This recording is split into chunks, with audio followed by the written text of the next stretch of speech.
Hello, bonjour à tout le monde, bienvenue sur Wood Gospel Ministry TV. Ici, nous sommes sur l'émission Entre nous, décryptage. Nous venons décrypter toutes les vidéos que vous nous envoyez.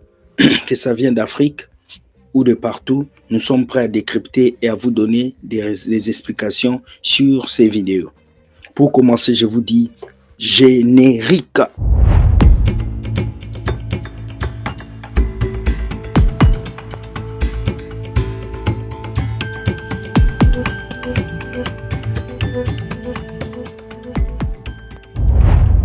Bienvenue sur cette vidéo.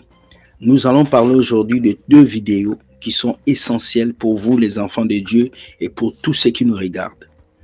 C'est très important de comprendre que beaucoup de gens pensent qu'ils doivent prier pour être riches. Ils pensent que Jésus est venu les rendre milliardaires, alors que ce n'est pas ça. Jésus n'est pas venu sur la terre pour que tu roules des Ferrari. Jésus est venu sauver ton âme. Tout ce qui concerne voiture, maison, c'est le travail que tu fais qui pourra t'aider à le gagner.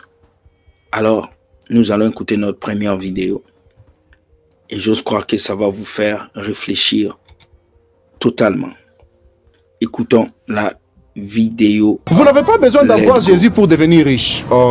Jésus est venu dans le monde, il n'a jamais donné la dîme, il n'a jamais perçu la dîme. Ok. Vous n'avez pas besoin d'avoir Jésus pour devenir riche. Jésus est venu dans le monde, il n'a pas perçu la dîme, il n'a pas mangé la dîme. C'est fort ce qu'il dit, c'est très fort ce qu'il dit. Pourquoi? Parce que il est en train de nous dire quelque chose de fort.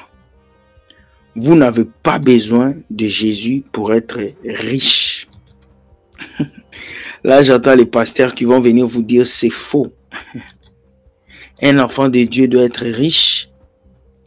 Un enfant de Dieu doit avoir des maisons. Un enfant de Dieu doit avoir des voitures. Mais je viens vous dire que c'est purement faux ces choses. Être chrétien ne dépend pas du matériel. Prient même pour être engagé par des païens. La dîme n'enrichit personne. Aucun homme ne devient riche avec la dîme. Et lisez toute la Bible. Abraham a vécu 120 ans. Durant les 120 ans de sa vie, il n'a donné la dîme qu'une seule fois. Qu'une seule fois, depuis la mort d'Abraham, jusqu'à ce que Moïse soit venu. Il s'est écoulé 400 ans. Et aucun autre homme n'a donné la dîme à Dieu. Mais la Bible ne mentionne même pas qu'un homme aurait donné la dîme. Amen. C'est fort ce qu'il dit. On n'a pas besoin de Jésus pour être riche. Abraham a donné quelle dîme? C'était le bétail. C'était après la bataille qu'il avait donné le dîme du butin, pas son salaire, parce qu'il venait de sa poche. Et il a donné une seule fois. Maintenant, pourquoi vos pasteurs viennent nous dire de donner la dîme tous les jours, toutes les semaines?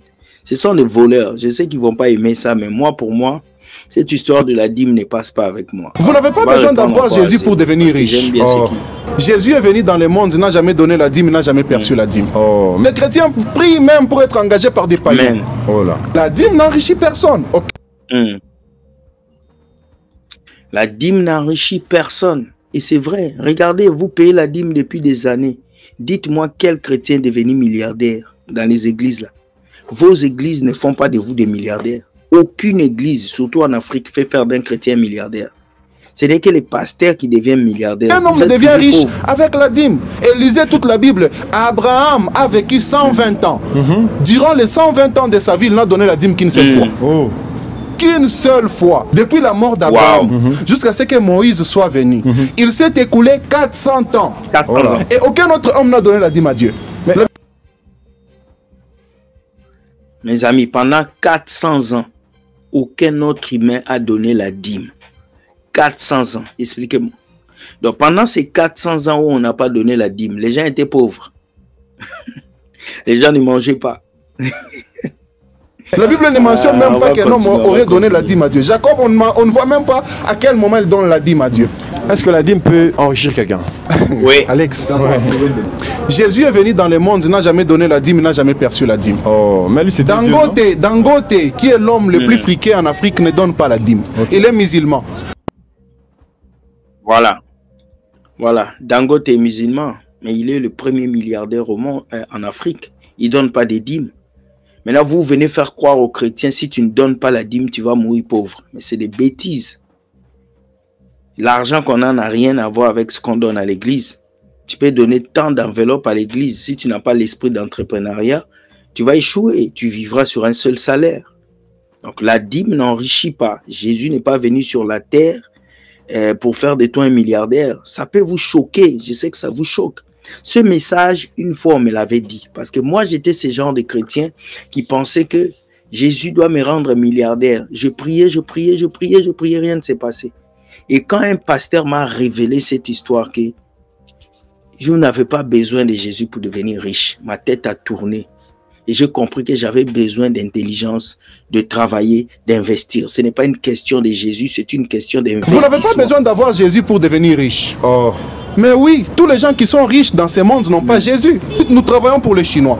Les Chinois pour qui nous travaillons dans nos sociétés sont païens. La plupart d'entre eux. Taoïstes. Mais oui. Nous travaillons aujourd'hui dans notre centre-ville pour des Indiens. Ils n'ont rien de la foi chrétienne. Mais ils sont là, ils engagent les chrétiens. La foi chrétienne. Mais oui, combien de païens engagent les chrétiens dans leurs entreprises? Bon, ces païens-là, ils payent la dîme à qui? Toi qui me suis, toi qui payes ta dîme tous les jours à l'église, ton patron là, il est peut-être framant, hein? Il est peut-être deux fois, mais il te paye ton salaire, tu manges. Mais est-ce que lui paye la dîme à qui? Vous ne voyez pas qu'on vous trompe depuis des années? Vous n'avez pas besoin de Jésus pour être riche. Vous avez besoin de travailler dur. Voilà pourquoi même un païen, s'il bosse, il gagne sa vie. Les chrétiens n'ont pas compris ça. Vous allez prier 4 jours secs, 6 jours secs pour que Dieu vous donne l'argent. Non. Non. Donc, la dîme n'enrichit personne. La dîme n'enrichit personne. Aucun homme ne devient riche en donnant la dîme à Dieu. Personne. La richesse dans la Bible n'est pas l'argent. Lorsque vous lisez la Bible... La richesse dans la Bible, ce n'est pas l'argent. Je l'avais dit l'autre fois. La richesse, ce n'est pas l'argent. La richesse, c'est pas une voiture. Attentivement. Lorsque vous êtes un lecteur attentionné de la Bible, vous allez être d'accord avec moi que la Bible appelle la richesse le salut. Dieu qui te donne la vie éternelle. Suis-moi un peu dans cette logique. Dieu vient, il te donne la vie éternelle. Mais pour te donner l'argent, Dieu te dit tu dois donner pour que je te bénisse. Et vous pensez que ça c'est logique? Entre la vie éternelle et l'argent, qu'est-ce qui est important? La vie éternelle. Mais Dieu qui te donne la vie éternelle gratuitement, mais pour te bénir financièrement, il te dit tu dois d'abord donner pour que je te bénisse. Celui-là c'est un Dieu maman. C'est un Dieu escroc. Jamais. C'est un Dieu maman. C'est cette prédication de maman que les pasteurs sont venus vous prêcher dans les églises. Cette prédication-là. Si tu ne donnes pas, tu ne seras pas béni. Et voilà, il a expliqué clairement comment Dieu qui vient et te donne le salut gratuitement. Maintenant, pour que Dieu te donne un travail, tu dois s'aimer. Pour que Dieu te donne un enfant, tu dois s'aimer. Pour que Dieu puisse te bénir, tu dois donner la dîme. Vous ne voyez pas que ça ne marche pas. Qu'est-ce qui est important, le salut ou la voiture? Donc, Dieu ne peut pas laisser le salut gratuitement. Et pour qu'il puisse te bénir, il faut que tu lui donnes l'argent. Ça ne marche pas. On va passer à la deuxième vidéo.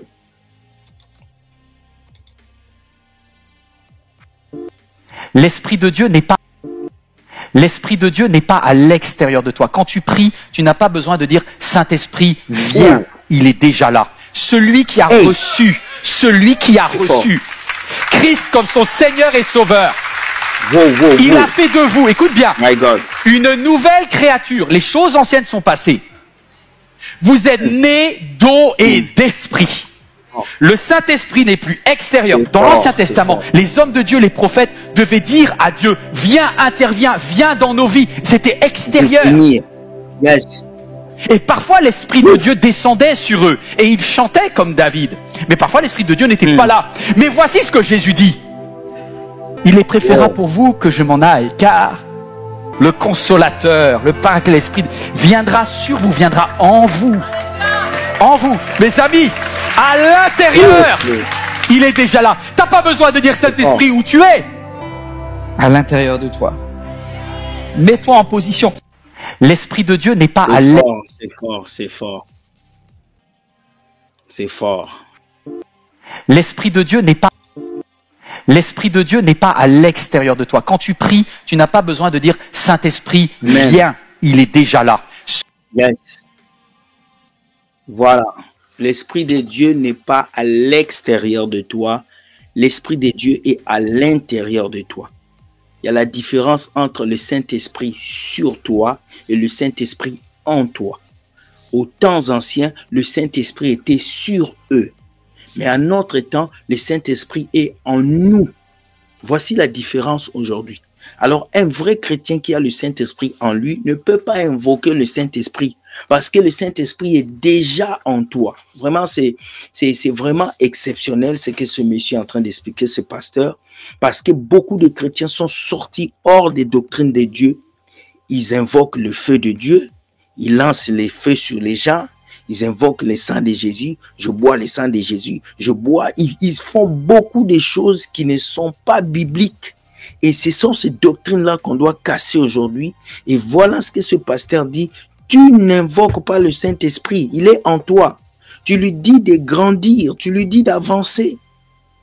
Vous voyez même dans les lives TikTok, il y a des personnes qui disent « Papa, localise-moi.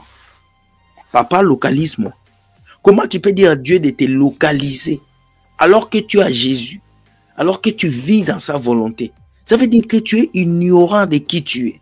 Et toutes ces choses, c'est des choses qu'on doit commencer à réfléchir sur ça, à penser sur ça et à dire que nous voulons adorer un Dieu véritable. Alors toi qui me suis, si tu invoquais le Saint-Esprit, fais attention. Saint-Esprit, descend, descend, j'ai besoin de toi, descends dans ma vie. Le Saint-Esprit est déjà en toi. Tu dois juste croire et lui dire de grandir en toi. Je sais que ça va paraître difficile à toutes les personnes aujourd'hui. Beaucoup de gens vont trouver cette vidéo compliquée, mais il faut que nous puissions revenir à la vraie parole. L'Esprit de Dieu est en nous. L'Esprit de Dieu n'est pas sur nous. Si l'Esprit de Dieu était sur nous, là on allait se réveiller et dire à l'Esprit, viens, descends. Mais l'Esprit est déjà descendu. Le Consolateur est en nous. On n'a pas besoin de l'appeler. On a besoin de vivre en harmonie avec Dieu dans la sainteté pour qu'il puisse grandir et faire de nous une source d'eau jaillissante. Voici les 2 vidéos que j'avais pour vous aujourd'hui. N'oubliez pas, ce soir nous avons notre live qui a pour titre « Les choses imposées par les hommes dans l'église ». C'est la 2e partie. Est-ce que c'est mauvais? Nous allons savoir. Est-ce que c'est vrai? Nous allons savoir. Mais nous vous invitons à venir beaucoup ce soir à notre live à partir de 15h heure du Canada, 21h heure de France. Nous allons parler de la 2e partie des choses imposées par les hommes dans les églises pour que nous puissions avancer. Like cette vidéo, partage, mets ça même sur ton TikTok, sur ton WhatsApp. Ça va nous permettre de pouvoir écouter et puis avancer dans tout ce que nous faisons. Alors, je viens te dire, bonne journée, sois béni et Dieu gagne toujours.